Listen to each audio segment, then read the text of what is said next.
என் தந்தையின் நண்பர் ஒருவருக்கு யாரோ பில்லி சூனியம் வைத்து விட்டதாகவும் அவருடைய மகள் திடீரென்று இரவில் எதையோ பார்த்து பயப்படுவதாகவும் சில சமயம் தனக்குத்தானே பேசி சிரிப்பதாகவும் கூறினார். அதற்கு என்னுடைய தந்தை காளி கோவிலுக்கு சென்று பூஜை செய்தால் அனைத்தும் சரியாகிவிடும் என்றார். இது பற்றி நான் கேட்டபோது அவர் பணிபுரிந்து கொண்டிருந்த தர்மபுரி என்ற ஊருக்கு அருகில் ஒரு காளி கோவில் இருப்பதாகவும் அந்த கோவிலுக்கு சுடுகாட்டு ஒற்றையடி பாதை வழியாக இவர் செல்வாராம். அமாவாசை என்று இரவு சிறப்பு பூஜையில் இவர் கலந்து கொள்வாராம். பூஜைக்கு செல்லும் போது சுடுகாட்டில் அங்கும் இங்குமாக கருப்பான உருவங்கள் அலையுமாம். ஒரு முறை இவர் பூஜைக்கு செல்லும் போது இவர் பின்னாடியே ஜல் ஜல் என்ற சலங்கை சப்தத்துடன் யாரோ வருவது போல இருந்ததாம். உங்களை மாதிரியே யாராவது பூஜைக்கு வந்திருப்பாங்களோ என்று நான் கேட்டேன். அதற்கு என் தந்தை, நான் திரும்பி பார்த்தேன், அதுக்கு 2 காலுமே இல்லை என்றார்.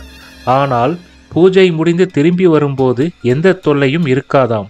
காளிக்கு அவ்வளவு சக்தி, பேய் பிசாசுக்கெல்லாம் அதிதெய்வம் காளிதான் என்றார்.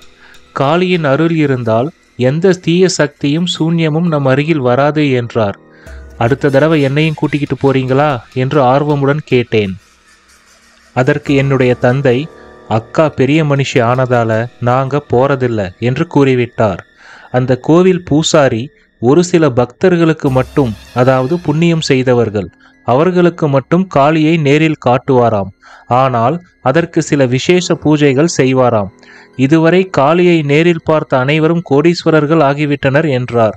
ஆனால் நம்பிக்கை இல்லாமல் பூஜையில் கலந்து கொண்டவர்களை காளியின் பரிவாரங்களான துர்தேவதைகள் துன்புறுத்துமாம். அடுத்த நாள் பள்ளியில் ஃப்ரீ பீரியடில் இதை பற்றி பேசினோம். அப்போது ஒரு நண்பன் கூறினான், அவனுக்கு தெரிந்த ஒருவர் காளி பூஜையை தொடர்ந்து செய்து வந்தாராம். அதனால் அவருக்கு செல்வம் கொட்டு என்று கொட்டியதாம். ஒரு நாள் வீட்டில் சுத்தபத்தமில்லாத நேரத்தில் பூஜை செய்ததால் அனைத்தையும் இழந்து ஒரே வருடத்தில் பிச்சை எடுக்கும் நிலைமைக்கு சென்று விட்டாராம். இன்னொருவன், காளியை சுத்தபத்தமில்லாமல் பூஜை செய்தவரின் கண் பார்வை போய்விட்டது என்றான். ஒரு நாள் எங்கள் வீட்டு பூஜை அறையில் ஒரு சிறிய மோதிரம் இருந்தது. அதை எடுத்து நான் அணிந்தபோது என் தந்தை மிகவும் மோசமாக என்னை கடிந்து கொண்டார். அது காளி கோவிலில் பூஜை செய்த மோதிரமாம். அதை அணிந்தால் எண்ணிய எண்ணமெல்லாம் ஈடேறும். ஆனால் வீட்டில் யாரும் தூரமாக கூடாது. இருவேளை வீட்டை துடைக்க வேண்டும். தினமும் நைவேத்தியம் செய்ய வேண்டும். மிக முக்கியமாக நம் எண்ணங்கள் எப்போதும் தூய்மையாக இருக்க வேண்டும் என்றார். இதை கேட்ட நான் என்னுடைய தந்தையிடம், அப்படி ஏதாவது ஒன்று தவறினால் என்ன ஆகும் என்று கேட்டேன். அதற்கு அவர், அப்புறம் வேற ஏதாவது ராத்திரியில உன் முன்னாடி நிற்கும், பரவாயில்லையா என்றார். மறு கேள்வி கேட்காமல் மோதிரத்தை எடுத்த இடத்திலேயே வைத்து விட்டேன். ஏனென்றால் அவர் சொன்னது மாத்திரையை விழுங்கும்போது குரங்கை நினைக்கக்கூடாது என்பதை போல் இருந்தது. என் அம்மாவின் தோழி ஒருவர் குட்டிச்சாத்தான் மகிமையை பற்றி கூறினார். ஒருமுறை கேரளாவிற்கு சென்றிருந்த அவர் அங்கு ஒரு நம்பூதிரியை சந்தித்ததாகவும் அவர் மந்திரித்த ஒரு பதுமையை கொடுத்ததாகவும் சொன்னார். அந்த பதுமையை பூஜிப்பதால் இவர்களுடைய விவசாய தோட்டத்து கிணற்றில் வற்றாமல் தண்ணீர் வருவதாகவும் விளைச்சலும் அமோகமாக இருக்கிறது என்று கூறினார்.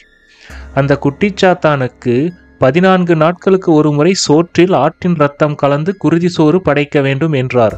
வாரம் 2 முறை பூஜை அறையில் பொரிகடலை தூவுவதாகவும் அது அனைத்தும் உடனே மறைந்து விடுவதாகவும் கூறினார். ஆனால் வேற்று ஆட்கள் யாரும் உள்ளே வந்தால் அதற்கு பிடிக்காதாம். அதனாலேயே உறவினர்களை கூட இப்பொழுதெல்லாம் வீட்டிற்கு அழைப்பதில்லை என்றார். குட்டிச்சாத்தான் மகிமையை பற்றி பள்ளியில் பேசிய போது, எங்க அப்பாவும் குட்டிச்சாத்தானை கும்பிட்டு தான் கடனெல்லாம் அடைச்சாரு என்றான் ஒருவன். அவனுடைய தந்தையும் கேரளாவிலிருந்து ஒரு பொம்மையை வாங்கி வந்து பூஜிப்பதாகவும் பூஜை அறைக்குள் வேறு யாரையும் விடுவதில்லை என்றும் கூறினான். ஒரு நாள் இரவில் இவன் அம்மா ஒரு சிறிய சைஸ் உருவத்தை பூஜை அறைக்கு அருகில் பார்த்து பயத்தில் அலறினாராம். உடனே அது ஜன்னல் கம்பி வழியே பூஜை அறைக்குள் ஓடிவிட்டதாம். 2 மாதங்களுக்கு பிறகு அதே மாணவன், எங்க அப்பா அந்த பொம்மையை கொண்டு போய் திரும்ப கொடுத்துட்டு வந்துட்டாரு என்றான். ஏன் என்று கேட்டதற்கு, இவன் அப்பா ஒரு நாள் குருதி சோறு வைக்கவில்லையாம். அதனால் பக்கத்து பட்டியில் இருக்கும் சில ஆடுகளின் கழுத்தை கடித்து இரத்தத்தை குடித்து விட்டதாம். அடிக்கடி அக்கம் பக்கத்து வீடுகளுக்கு சென்று இரவில் அட்டகாசம் செய்கிறதாம். அதற்கு ஏதாவது வேலை இருந்து கொண்டே இருந்தால்தான் சும்மா இருக்குமாம். இல்லை என்றால் இரவு முழுவதும் வீட்டில் உள்ள அனைத்து பாத்திரங்களையும் உருட்டுமாம். இவன் தெருவில் உள்ள அனைவரும் இவர்கள் வாழும் வீட்டை பேய் வீடு என்று அழைக்க தொடங்கிவிட்டார்களாம். அதனால்தான் இவனுடைய தந்தை அந்த பொம்மையை திரும்ப கொடுத்து விட்டார் என்றான். 1989 தமிழகம் மற்றும் ஆந்திர எல்லையின் அருகில் இருக்கும் ஒரு ஊரில் இரத்த காட்டேரிகள் இரவில் வந்து அட்டகாசம் செய்ததாகவும் அதனால் அனைத்து வீடுகளின் முற்றத்திலும் வேப்பிலை கொத்து கொத்தாக சொருகியிருந்தார்கள் என்று என் நண்பன் கூறினான். அதே ஊரில் உள்ள ஒரு மலையுச்சியில் இருந்த கிணற்றிலிருந்து பேய்கள் வரப்போவதாக புரளி கிளம்பியதால் அந்த மலையடிவாரத்தில் இருந்த அனைத்து கடைகளும் 2 நாட்கள் அடைத்து விட்டார்களாம். உங்கள் யாருக்காவது அந்த ஊரின் பெயர் தெரிந்தால் கமெண்ட்ஸில் சொல்லுங்கள் ப்ளீஸ்.